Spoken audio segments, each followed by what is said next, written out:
Brad Smith, thanks so much for being here and doing this. I really appreciate your time. Tell me about this new Universal App Store that you guys are talking about today. That's new, and it's going to change some of your business.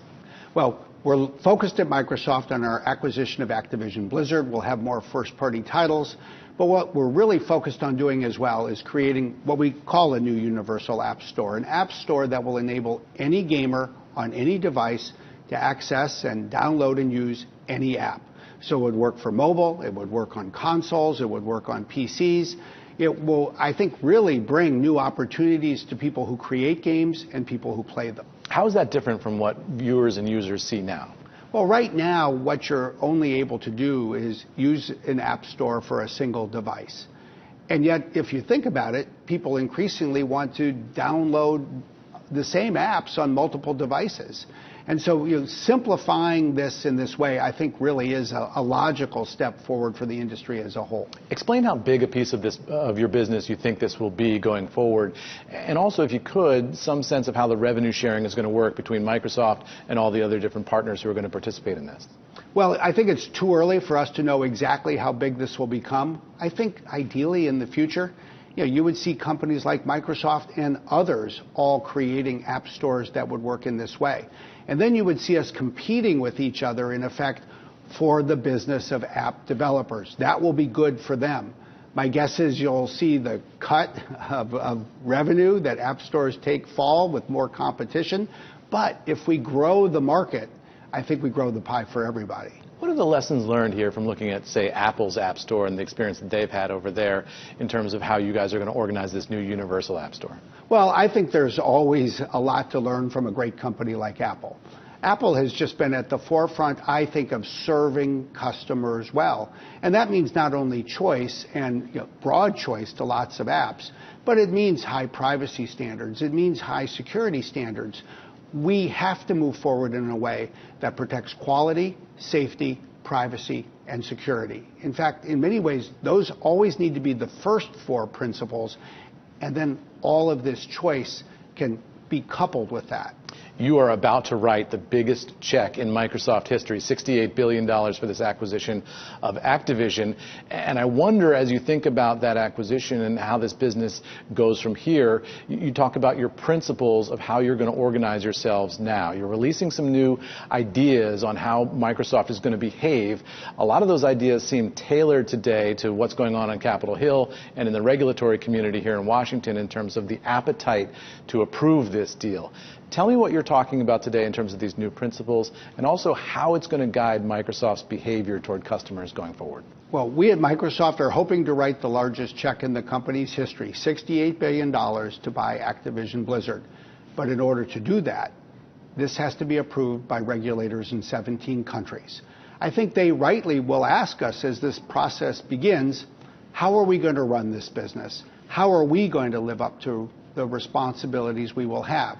And I think if there's one thing we've learned from 25 years of regulatory experience, it's the right kind of mindset that we hope to bring to this. Namely, we want to adapt to regulation rather than fight against it.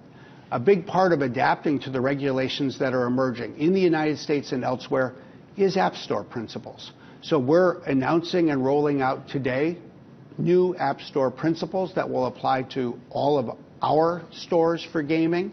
And I think it tells people with real transparency what we're prepared to sign up for, what they can count on us to do, frankly, what they can count on us to do regardless of whether these laws pass. So give us a sense of some of these commitments that you're making today. What are the most important ones? Well, I think some of the most important ones really go to how we will treat app developers. We won't preference Microsoft apps in competition with somebody else. We won't use non-public information to compete with other people's apps. As we go to the future, we'll allow developers either to use our processing systems for what are called in-app purchases, the purchases that somebody might make while playing a game, or not. They can use their own in-app purchasing system. They can use somebody else's in-app purchasing system. As we look to where Windows is going, we're an open platform. We'll continue to be an open platform so that we'll have our app store. There will be other app stores as well, all subject to common privacy and security safeguards, but really designed to promote more competition and choice. Now, there's a possibility that this legislation that's moving up on Capitol Hill doesn't go anywhere, right? They might not have the votes. Are you committing now that Microsoft will follow these principles, even if legislation on Capitol Hill never materializes? Absolutely. Yeah, we've learned over the years that if we think something makes sense for the country or the world, then we better be prepared to sign up for it and live up to it, regardless of whether the legislation passes. That's what we've learned in other circumstances. Sometimes legislation moves slowly, sometimes it doesn't move at all, but we'll move forward. So how is the business landscape going to change with this new universal app store? I mean, I think people are used to looking at Microsoft and Apple and Sony, for example, in totally different buckets. But what you're describing will involve some overlap of all of those different entities. Explain what's going to be new about your new offering here and how that's going to shape the business that Microsoft is in. Well, I think one way to think about it is the companies that make devices, great devices, whether they're iOS or Android devices and the like, they'll probably continue to want to differentiate themselves. They have unique value propositions. Some have tougher privacy or security standards, and they should and they will. But on top of those kinds of standards, we think there is more room for more stores to reach more people with more choices, more games, and more apps. And we think that would be better for everybody.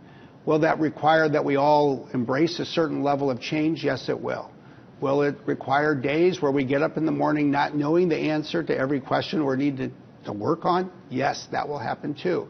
But this can be a bright future. It should be a bright future for every part of our industry, and most importantly, for the people who create apps and the people, the consumers, the gamers who use them. And for those gamers, you're not talking about pulling Activision products like Call of Duty off of competing platforms outside of the Xbox universe. You're not going to make that content exclusive to Xbox going forward, are you? One of the things we're being very clear about as we move forward with the regulatory review of this acquisition is that great titles like Call of Duty from Activision Blizzard today will continue to be available on the Sony PlayStation. We'd like to bring it to Nintendo devices. We'd like to bring the other popular titles that Activision Blizzard has and ensure that they continue to be available on PlayStation, that they become available on Nintendo. You know, one of the first acquisitions, really the first acquisition made after Satya Nadella became CEO, was of Minecraft. That was back in September of 2014. And what we've done with that acquisition, I think, is a clear indicator of what we hope to do if we acquire Activision Blizzard. Namely, invest even more in innovation, bring it to more people, bring it to more platforms, make it even more useful and hopefully delightful for the people who use it. Let's talk about Activision Blizzard as a company now, because this is a company that has had a disastrous history of sexual harassment allegations, employee angst, and other internal cultural problems. What's Microsoft going to do to fix that going forward if you are able to take over the reins at Activision and that deal is approved by the government? I think if there's one thing that we've learned about addressing issues like sexual harassment or almost any issue of culture for people, it really requires a combination of commitment and humility. You've got to be committed to making things better. You know, we're looking to the leadership team at Activision Blizzard today to make culture and workplace safety a top priority every single day until the day when this deal hopefully closes. And then we'll take over, and we need to make it that same commitment. But I also think humility matters. The day you think you're done, the day that you think you can declare victory is probably the day when you sacrifice the very values that you're hoping to promote. So we always approach this recognizing that we've been on a path, we've been evolving, we hope it's a positive path. And so this is something not just for Activision Blizzard. I think it's part of every part of Microsoft. It's part of the entire tech sector. It's part of every business in the whole economy. And you say when we take over Activision, are you envisioning an entire new leadership team over there? Well, what we've said is that there will be some aspects that will change, but it'll all be one new team that will work together. And most importantly, we want to see the culture evolve. And we'll see how people perform between now and the day this closes, assuming it's approved. And then we'll have the opportunity to make sure that we have the right people in the right positions. Sounds like the people there are going to be under some scrutiny between now and then.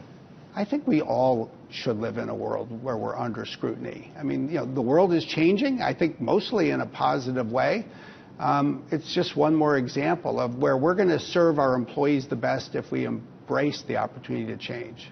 And speaking of acquisitions, there was a report yesterday that Microsoft might be interested in Mandiant, the cybersecurity company. What can you tell us about that? Well, we never comment on acquisitions that we haven't made.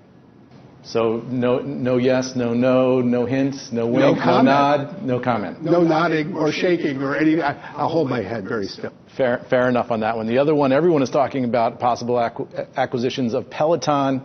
Is that a company that could be interesting to Microsoft? Well, the moment I start saying no to some things, then you'll start inferring that I was saying yes to others. So I'll again hold my head very still and say no comment. Totally still. Okay, terrific. Thanks so much, Brad Smith, for doing this. Appreciate your time. Thank you.